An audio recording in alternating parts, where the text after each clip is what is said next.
L'article 3, paragraphe 7 de la loi du 20 février 1991 prévoit que par dérogation au paragraphe 1, un bail peut également être conclu par écrit pour une durée supérieure à 9 ans.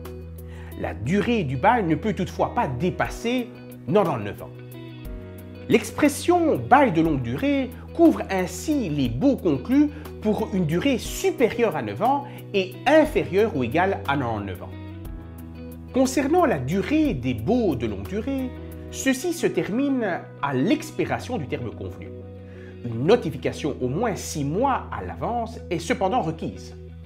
À défaut de notification dans ce délai, le bail est automatiquement prolongé pour une période de 3 ans. Le législateur n'a pas souhaité sanctionner trop lourdement l'oubli par l'une des parties de notifier le préavis à l'autre partie. Quant aux conditions de bail de longue durée, ce dernier doit être conclu par écrit. À défaut d'écrit, le bail est réputé avoir été conclu pour une durée de 9 ans. Même s'il est vrai qu'un acte sous seing privé suffit entre les parties, l'établissement d'un acte authentique sera nécessaire en pratique puisque le bail doit être transcrit en entier auprès du Bureau de la conservation des hypothèques. Lorsque cette formalité n'est pas réalisée, le bail sera inopposable au tiers pour la partie dépassant 9 ans. Le preneur ou le bailleur peut faire usage des facultés de résiliation prévues au paragraphe 2 à 5 de l'article 3 de la loi du 20 février 1991. C'est pourquoi, même si le régime des baux de longue durée n'a pas été modifié par le législateur lors de l'adoption de la loi du 13 avril 1997, les facultés de résiliation s'en sont vues modifiées.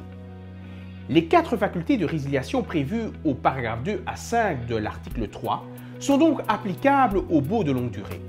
Le bailleur peut résilier le bail pour cause d'occupation personnelle ainsi que pour reconstruire, transformer ou rénover l'immeuble. Le bailleur ainsi que le preneur peuvent également résilier le bail sans motif. Tout d'abord, le bailleur peut mettre fin au bail afin d'occuper personnellement le bien, pour autant qu'il donne un congé de 6 mois au preneur.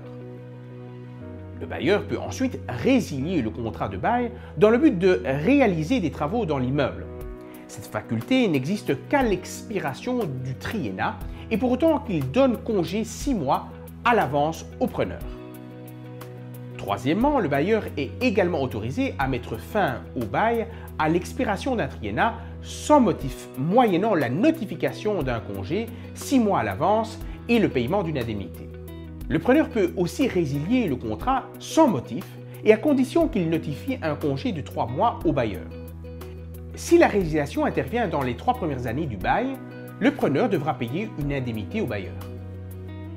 En vertu de l'article 12 de la loi du 20 février 1991, les parties ne sont pas autorisées à exclure ou limiter la faculté de résiliation du preneur.